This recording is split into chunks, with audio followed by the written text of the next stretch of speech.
Good morning, good afternoon, or good evening from wherever you're watching or listening.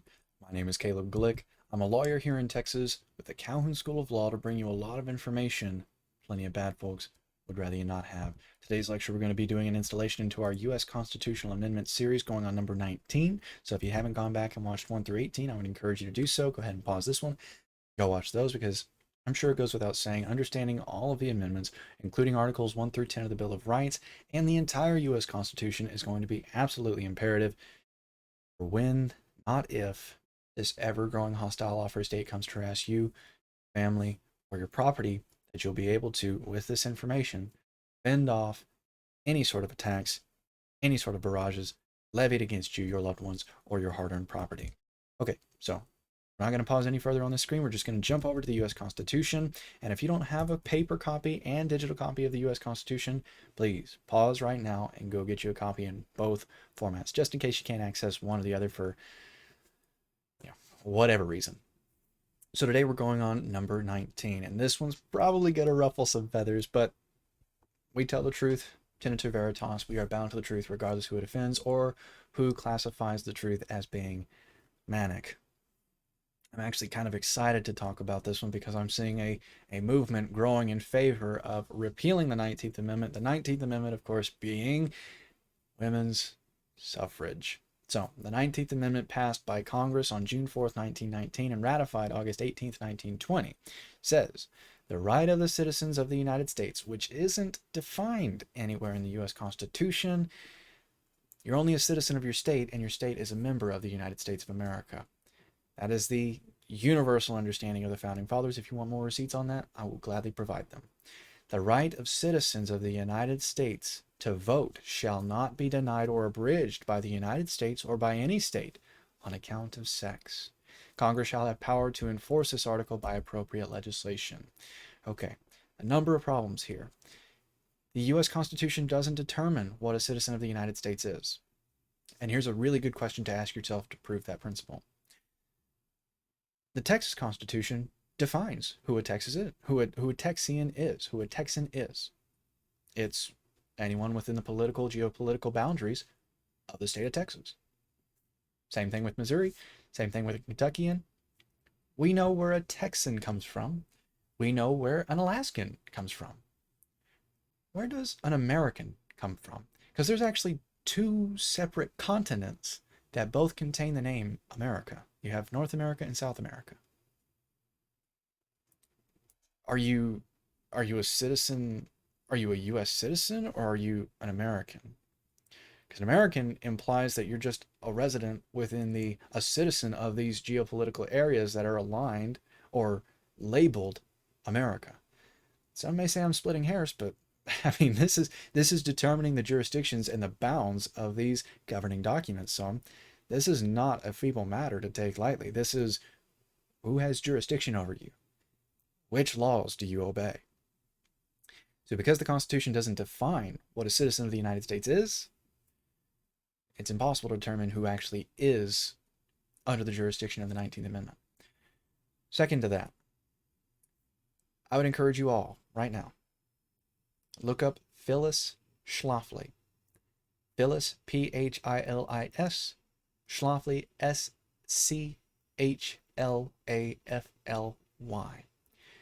She was the individual that headed a movement against the Equal Rights Amendment.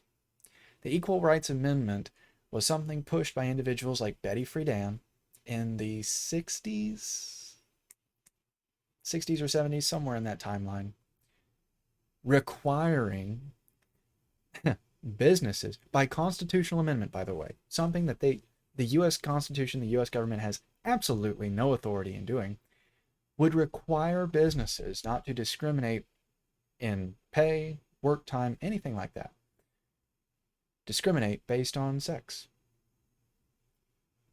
Philis Schlafly, along with a huge coalition, was able to prevent that amendment from ever being ratified.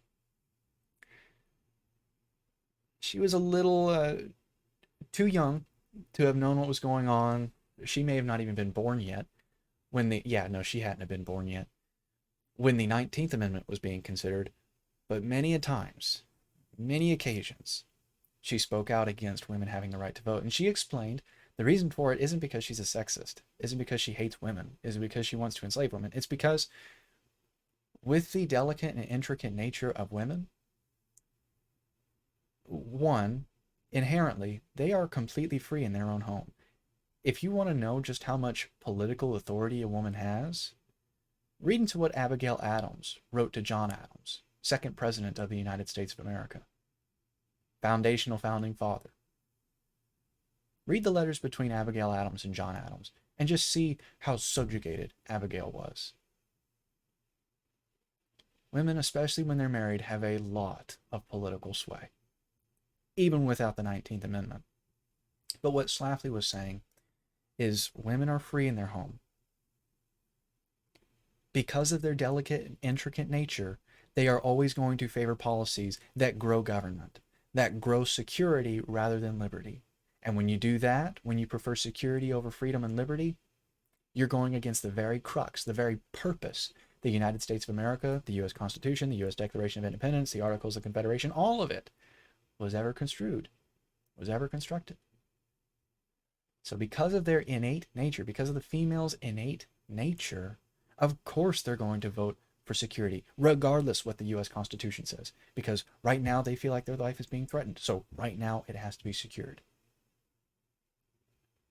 Please go and read Philis Schlafly's work. Go and watch her interviews, especially against Betty Friedan. She did a phenomenal job in articulating exactly why, of course without offending too many hearts, why women should not be allotted the right to vote. Second to that, the voting right was reserved to landowners. Of course, that was amended with, the 14th Amendment? The original idea of the voting system was landowners, and whoever had land could vote. And yes, there were female landowners. And yes, those female landowners did vote. Last point I'll make, then we'll reread the 19th Amendment and we'll go ahead and wrap it up because I'm sure I've already stifled up a number of feathers. Look into the anti-suffragist movement. It was vastly larger than the suffragettes movement. The suffragettes, of course, being the ones late 19th century, early 20th century, proclaiming, supporting, and purporting or advocating for the 19th Amendment or something akin to the 19th Amendment being ratified, that females innately get to vote just like males, that men and women both get to vote. The anti-suffragist movement, vastly larger than the suffragettes movement. Please look into the history. Please look into the founding or the foundations for the 19th Amendment. Look into Philis Schlafly because she really did quite the eloquent job of explaining exactly why females, one, shouldn't get to vote, and two, if they are to have a job outside of the house, why there should never be something like the Equal Rights Amendment ever, good grief, ever ratified for their favor or for anyone's favor, because it's not the job of the government, especially the U.S. government, the general government, to get into the intimate affairs of, hierarchically speaking, the individual, then the business, then the municipality, and then the state. The general government doesn't have any sort of authority, even implied, to conduct such behaviors, to enact such actions. Okay, so let's read the 19th Amendment again.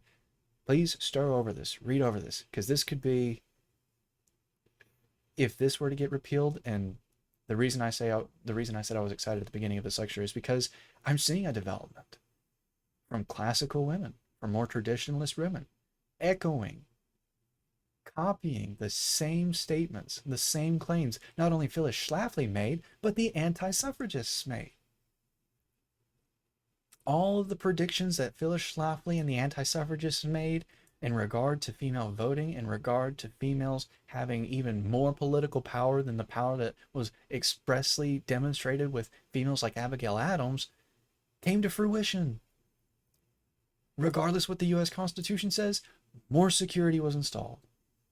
More government was built. More impediment was created. That's exactly what was predicted, which is exactly why they were justified in saying females, women in particular, well, females, women, they're the same thing, women shouldn't get the right to vote.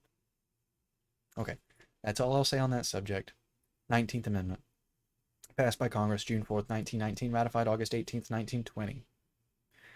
The right of citizens of the United States to vote shall not be denied or abridged by the United States or by any state on account of sex. Congress shall have power to enforce this article by appropriate legislation. Excellent. So if you have any questions about Amendment 19, Amendments 1 through 18, or a topic you'd like me to cover in a future lecture, please post about them in the comments, because the entire purpose of the Calhoun School of Law is your benefit, and I would rather serve that purpose exceptionally rather than insufficiently. If there's something I can do better with these lectures, if they're not maybe entertaining enough or informative enough, please let me know, because once again, these are for exclusively your benefit. And I would rather do a great job at that, idealistically, a perfect job at that, rather than just providing you information that's going in one ear and out the other. Okay, so my name is Caleb Glick. I'm a lawyer here in the great state of Texas with the Calhoun School of Law to bring you a lot of information that definitely a number of folks would rather you not have. I hope you'll have a wonderful day. I'm not sure what the topic for the next lecture is going to be, but I'll do my best to make it as informative and entertaining as this one, regardless of the topic of the next lecture. When I see you then, or until I see you then, I bid you all farewell.